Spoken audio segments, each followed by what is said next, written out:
Dear students, this is lecture 36 in supply chain management. Let us discuss the questions of last lecture. The first question is B2B means business to business. B2C means business to customer or consumer. Second question, e-business in SEM will reduce transportation cost and inventory cost. True or false? The answer is true because e-business will help the SEM to reduce the transportation cost and the inventory cost. Third question, name any one industry other than airline uses dynamic pricing strategy. Nowadays, many businesses started using this dynamic pricing strategy.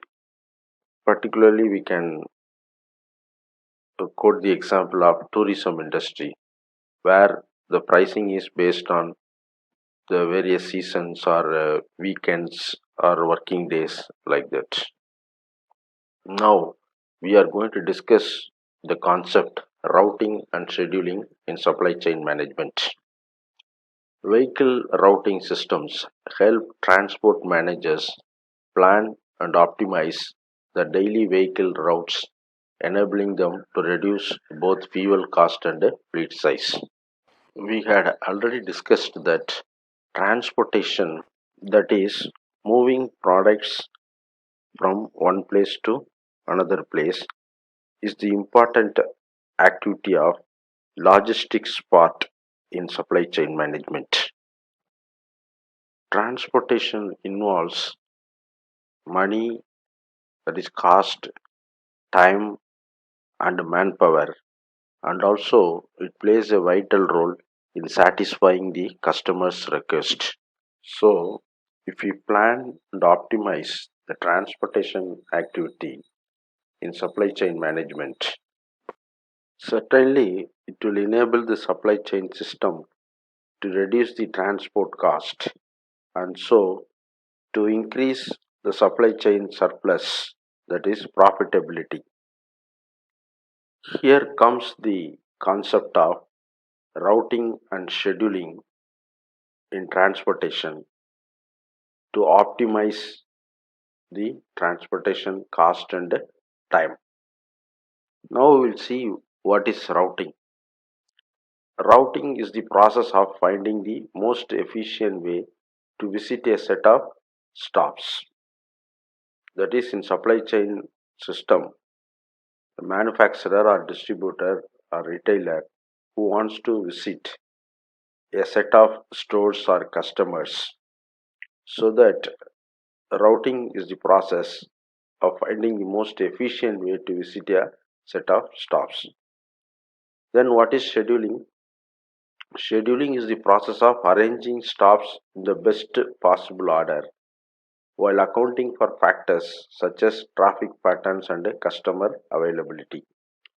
So routing is to find the efficient route, but what is the purpose of scheduling is how to order the various shops to visit based on factors like customer availability or traffic patterns like that. Difference between routing and scheduling. Scheduling method means how loads are organized to meet customer service expectations, whereas routing principle used to match the scheduled load into the geography. For example, in case of scheduling based on customer needs or expectations, what is a order in which the customers are to be serviced by the time span. For example, today these customers are to be request are to be satisfied tomorrow, like that. So that is scheduling. Or even in a day itself, we can schedule 10 o'clock. This is to be serviced at 12 o'clock or 1 o'clock, something like this. So that is called scheduling.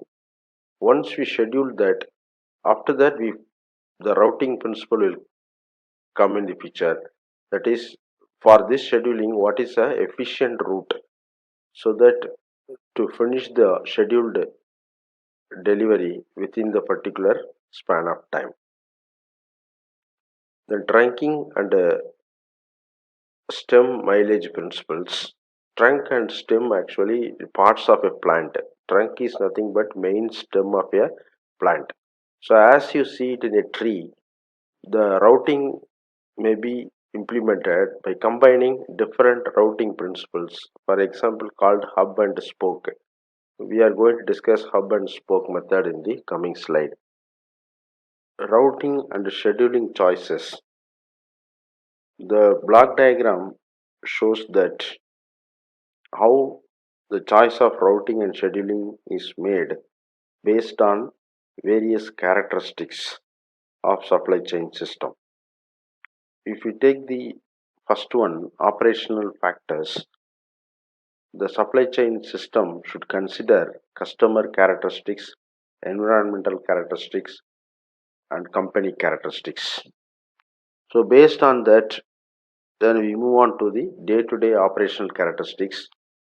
That is, on a particular day, what is the vehicle availability and the characteristics, and manpower availability and the characteristics, because of course we need vehicles to move the product from one place to another place.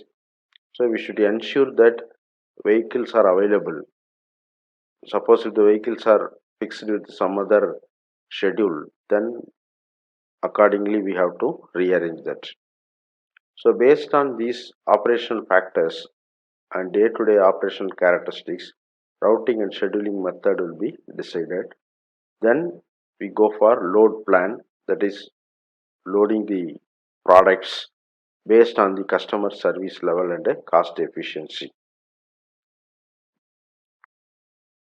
Routing principles. First one is arc or circumferential routes which link customers in an arc shape at various distances from the depot. The second one is area routes which link customers in concentrated areas.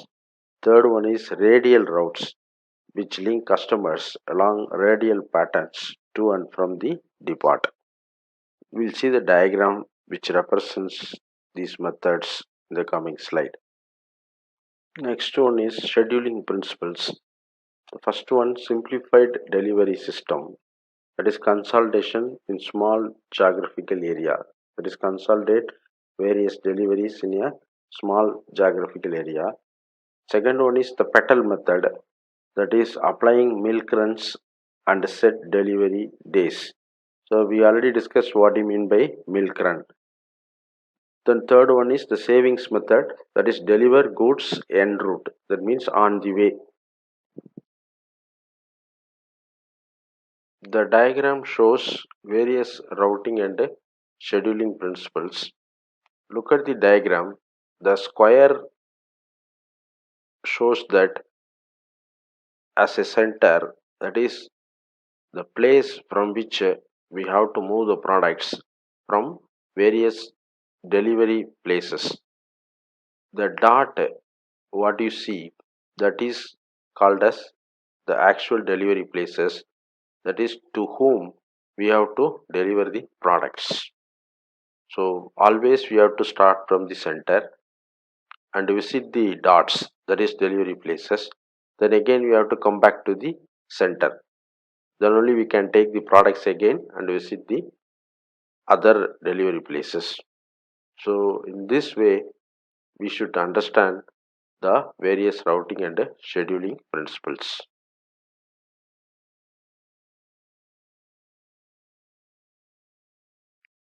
These diagrams illustrates the various routing and scheduling principles. So we'll see one by one. The left top corner, what is the method? Arc or circumferential routes. That is, in all these three routing principles, we start from center origin. So the first one, you apply the arc method, that is visiting the various delivery places or customers in a particular way as it forms a arc from the center. So in that we are able to visit all the delivery places with a 7 routes and a 366 miles distance. The same delivery places, the second one we see regional routes, or it is called area routing method, that is covering the delivery places in a particular area. Again we start from the origin only. So same delivery places, 5 routes and 312 miles. The third one, radial routes, that is radial means starting from the origin and emerging diverging as lines. So in this case 5 routes and 308 miles. So we have got different routing methods: arc, area, then third one radial. So the diagram shows that how you visit the places in each routing method. The right side is scheduling principles. The first one, simplified delivery system, where you consolidate various delivery centers. Accordingly, you visit the delivery places in one stretch. That is called SDS. The second one, petal method, where you apply milk run. That is, you divide the delivery places as per the day. For example, Friday, Monday, Tuesday, Wednesday, we have to visit these places like that. So that is called milk run. That is, every Wednesday you will be visiting the same places again and again. Like that, every Friday you will be visiting the places again and again like that. That is called milk run method. So you are setting the delivery days. For these days, you are going to visit these places like that. Third one is savings method. In savings method, you deliver on the route, that is en route, on the way. For example, when you want to visit the place from origin to A and B, instead of starting from A0 and visiting A, again come back to origin, again visiting B, again come back to origin. Instead of that, what we can do, we can start from origin, deliver at A, then deliver at B, then you come back to the origin. So that means you are visiting the places en route. That means on the way you finish all the delivery places, so that your total distance will be reduced and the cost is also saved. Next, we see hub and spoke system. So here you see the name called feeder. So what is the job of the feeder is, the feeder will collect products from the local area which is to be sent to the other feeders. So the feeder will collect the products which is to be moved from the nearby areas, and collected products will be sent to the hub. So each feeder will do the same job like this. Once all the products are reached to the hub, in the hub the products are sorted geographically, that is according to the place where the product should go, so that the products from several feeders are collected in one place and sorted accordingly. Then correspondingly the hub will make the products to move to the several feeders. So hub will act as a central place where products are collected and sorted and sent back to the feeders according to the destination. Again, the feeder will distribute the products in the local places. So this is called a hub and spoke method. Next one is assessing the transport resources. So audit vehicle availability, ensuring that identify location of available vehicles. The next point is identify location of available drivers based on available hours and license type. Third one, identify body type of available vehicle to allocate qualified driver and loads safely. Fourth one, identify vehicle's maximum payload both in weight and volume to allocate loads appropriately. Based on the above factors, the transport resources are assessed. Then only the scheduling can be done based on the vehicle availability and comparing with the actual requirements in terms of products to be moved. Tools for assessing transport resources: list drivers and vehicles using either traffic sheet or diary system, or a wall chart can use magnetic pieces to represent vehicles and drivers. So these are all the ways to graphically represent the availability of drivers and vehicles so that whoever sees the picture or chart, they can easily understand whether the vehicle or drivers are available for scheduling the future activities. The third one is T card or pin system. The T card name comes from the fact that it looks like T.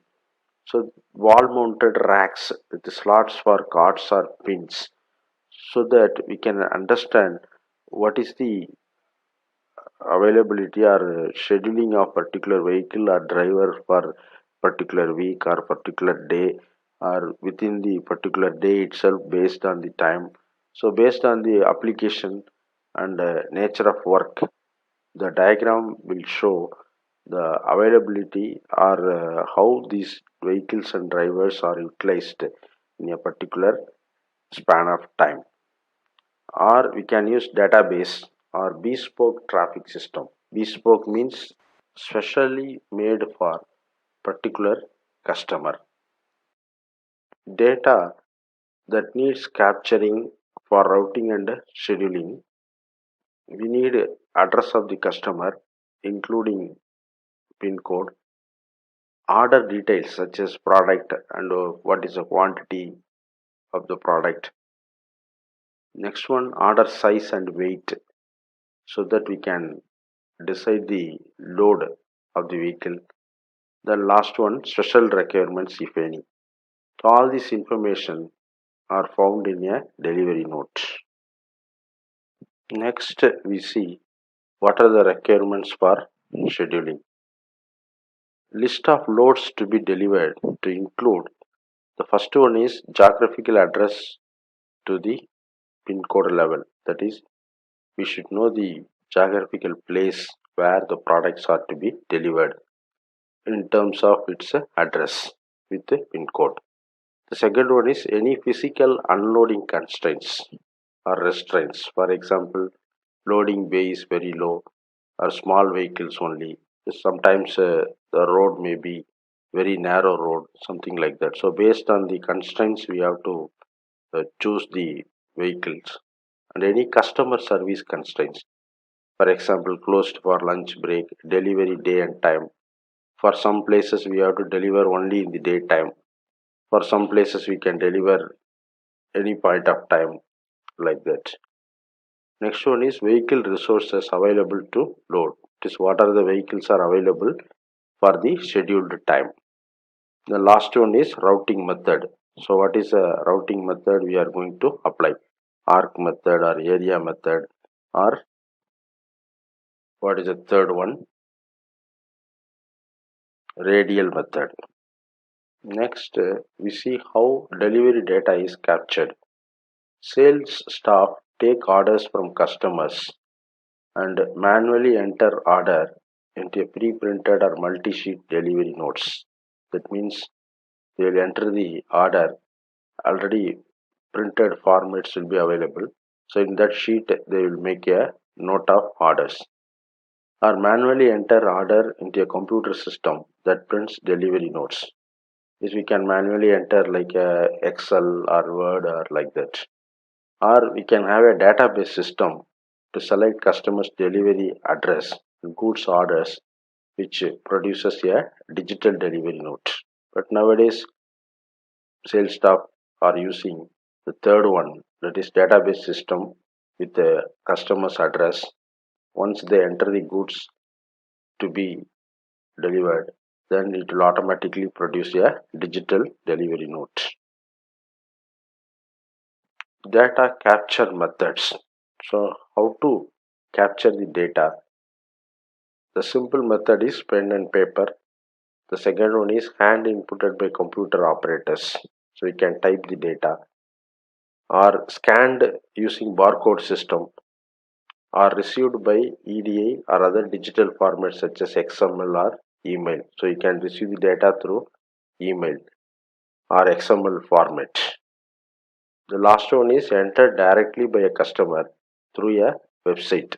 So you'll have a secure interactive website like Amazon or Flipkart where people or customers can place their order directly by entering into the website. Mostly every customer will have their own login ID and password so that it is secure also. So finally we'll discuss what are the objectives of the vehicle scheduling and routing which we have discussed so far. One is maximize the payload, that is the total quantity or size or load of the products to be moved in a particular vehicle at a particular trip. Maximize utilization, that is utilizing the vehicles, manpower, drivers, and other operators, etc. Minimize the distance traveled for delivering the products and minimize the time to deliver the product. So these are all the various objectives or advantages of vehicle scheduling and routing.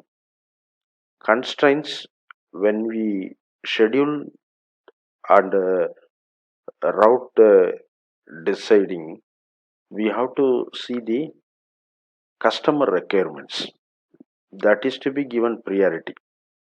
Based on customer requirements only, we have to apply scheduling and routing methods. And another thing is we have to meet the legal requirements also.